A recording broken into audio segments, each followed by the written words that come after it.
नमस्कार दोस्तों, स्वागत है आपका अनुपमा एकेडमी में। आज की इस वीडियो में हम देखेंगे कि किस प्रकार से गुप्त साम्राज्य का पतन हो गया।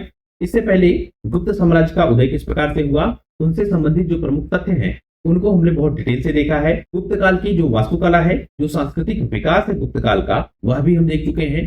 सामाजिक आर्थिक व्यवस्था किस तरह से थी गुप्त काल की, वह भी हम देख चुके हैं। तो इस वीडियो में हम समझने का प्रयास करेंगे कि इतना वैभवशाली जो साम्राज्य हमको मिलता है गुप्त काल, वह किस प्रकार से समाप्त हुआ। तो मैं अनुपम तिवारी स्वागत करता हूं आपका अपने इस YouTube चैनल पर। आइए जानते हैं गुप्त साम्राज्य के पतन के विषय में। अगर हम गुप्त साम्राज्य के पतन के कारणों को ढूंढना चाहें तो उनमें कुछ कारण हमको मिलते हैं, जैसे कमजोर उत्तराधिकारी हमको मिलते हैं। और यह दिखता है कि जब ये उत्तराधिकारी कमजोर हो जाते हैं तो जो अधीनस्थ शासक हैं या जो सामंत हैं, इनकी चर्चा हमने की है कि बड़े स्तर के सामंत हमको विकसित हुए दिखते हैं। वो अनुदान व्यवस्थाएं अपनाई जा रही थी, जिसके कारण इन बड़े सामंतों का निर्माण हो रहा था। तो जो ये अधीनस्थ शासक हैं, जैसे ही मुख्य राजा कमजोर पड़ेगा, यह स्वयं को स्वतंत्र घोषित कर देंगे।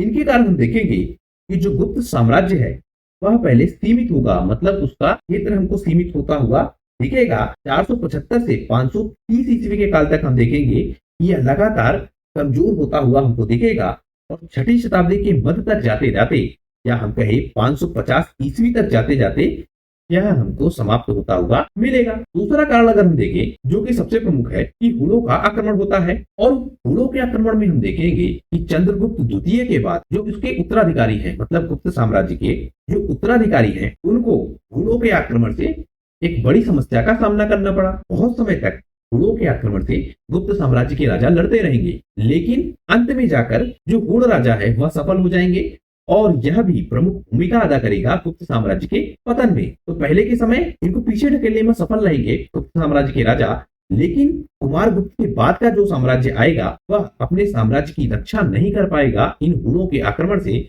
और यह भी एक प्रमुख कारण बनेगा गुप्त साम्राज्य के पतन के पीछे। प्रशासनिक व्यवस्था में हमको कमजोरी दिखेगी और जो दरबार है उसमें आपसी प्रतिद्वंदिता हमको दिखेगी। हम देखेंगे कि इनके अपने दरबार के लोग ही और गुप्त साम्राज्य के ही लोग या गुप्त वंश से संबंधित ही लोग गुप्त साम्राज्य के विरुद्ध खड़े हो जाएंगे और वह भी एक पतन का कारण बनेगा।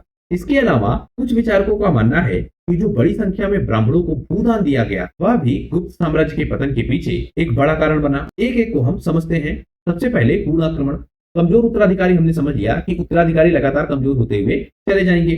दूसरा प्रमुख कारण हुणों का आक्रमण है। हुणों के आक्रमण के विषय में अगर हम देखें तो मध्य एशिया से आए हुए यह लोग हैं और इन्हीं की एक शाखा दिखती है श्वेत हुणों के नाम से, जिसे कहा जाएगा एपथलाइटस। तो एपथलाइटस के नाम से हुणों की जो शाखा है जो मध्य एशिया से कनेक्टेड है, इनका भारत पर आक्रमण होगा और भारतीय स्रोतों में इन्हीं को कहा जाएगा हुण। तो ओरिजिनेटेड कहाँ है? मध्य एशिया से। इनकी एक ब्रांच आक्रमण करेगी कहाँ?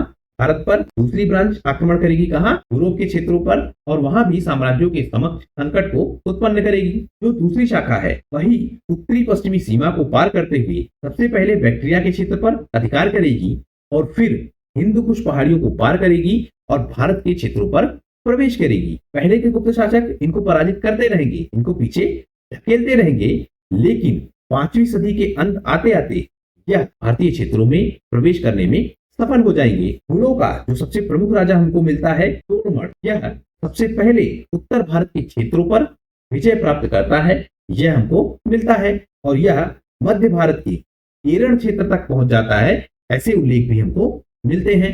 तो पहला प्रमुख राजा तोड़मल जो कि भारत पर विजय प्राप्त कर पाता है, इसके विषय में हम देख रहे हैं। इसके अलावा हम समझे जो प्रशासनिक कमजोरियां हैं गुप्त साम्राज्य की, वह इसके पतन में किस प्रकार की भूमिका अदा करती हैं। तो हम देख रहे थे कि सामंतवादी व्यवस्था चल रही थी। इसके अलावा जो दरबार है वहां पर भी आपसी प्रतिद्वंदिता प्रारंभ हो गई थी। तो इन दोनों के कारण जो गुप्त साम्राज्य है वह कमजोर पड़ गया। लेकिन हम यह समझना चाहें यह सामंत टूट क्यों रहे हैं और दरबार में इस तरह की प्रतिद्वंदिता क्यों खड़ी हो पा रही है, तो हम देखते हैं कि जो राजनीतिक एकीकरण है वह हमको कमजोर दिखता है गुप्त साम्राज्य में, और यही कमी मिलेगी आपको मौर्य साम्राज्य की तुलना में। मतलब मौर्य साम्राज्य राजनीतिक एकीकरण पर बहुत जोर देगा। अशोक धम्म नीति से और तलवार की नीति से, दोनों से अपने क्षेत्र को राजनीतिक एकीकरण के धागे में पिरो कर रखेगा, लेकिन गुप्त साम्राज्य यह काम करने में असफल हो जाएगा।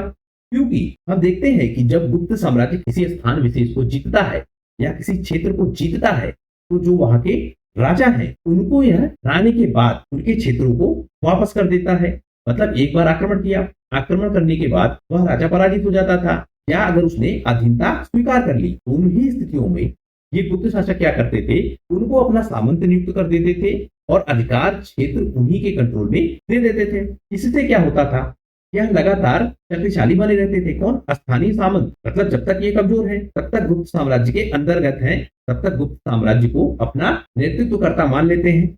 लेकिन जैसे ही गुप्त साम्राज्य का जो मुख्य नेतृत्वकर्ता होगा या जो मुख्य राजा होगा वह कमजोर पड़ जाएगा, तो ये क्या करेंगे, स्वतंत्रता घोषित कर लेंगे और नए साम्राज्य की स्थापना करेंगे। इसी के कारण हम देखते हैं कि जो सख्त नियंत्रण होना चाहिए था क्षेत्रीय शक्तियों पर, वह हमको नहीं दिखता है। और जब भी गुप्त साम्राज्य में उत्तराधिकार का संकट आएगा या किसी भी प्रकार से गुप्त साम्राज्य कमजोर होगा, तो यह जो स्थानीय प्रमुख हैं यह अपनी स्वतंत्रता को स्थापित कर देंगे। तो इस तरह की प्रशासनिक कमजोरी हमको मिलती है गुप्त साम्राज्य की शासन व्यवस्था में। आर्थिक समस्याएं भी हम देखें अगर, जो गुप्त साम्राज्य के समय उपस्थित हो जाती हैं, क्योंकि हमने देखा था कि सिक्कों में सोने की मात्रा ये लोग कम कर रहे थे, तो वह भी एक संकेत है कि इनकी आर्थिक व्यवस्था कमजोर हो रही थी। इसके अलावा जो पश्चिम भारत का क्षेत्र है वह गुप्तों के नियंत्रण से निकल जाता है। हमने देखा था नागवंश से समझौता करते हैं इस क्षेत्र पर नियंत्रण के लिए। बाद में हमने प्रभावती को देखा था जिसके सहयोग से इन क्षेत्रों पर नियंत्रण करते हैं।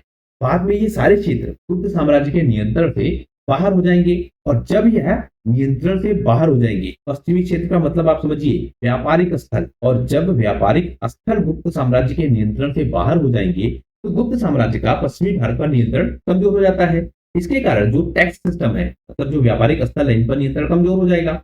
इससे जो टैक्स कलेक्शन है इस क्षेत्रों से वह भी कमजोर हो जाएगा, और ओवरऑल गुप्त साम्राज्य के सम्मुख आर्थिक समस्या खड़ी हो जाएगी। चंद्रगुप्त के शासनकाल के समय हम देखते हैं कि जो मालवा का क्षेत्र है और जो सौराष्ट्र का क्षेत्र है, वहां पर हमको गुप्त सिक्के और शिलालेख मिलने बंद हो जाते हैं। मतलब गुप्त साम्राज्य का जो प्रभाव है वह 467 ईस्वी से ही हमको दिखना बंद हो जाता है। इससे आर्थिक रूप से पंगु हो जाते हैं या आर्थिक रूप से बहुत कमजोर हो जाते हैं कौन? गुप्त साम्राज्य। और लगातार युद्ध इनको करना पड़ता है। आंतरिक विद्रोह हो रहे हैं, बाह्य आक्रमण भी हो रहे हैं, हुणों के आक्रमण भी हो रहे हैं। उन सबके कारण गुप्त साम्राज्य बहुत सारे धन को खर्चा करेगा।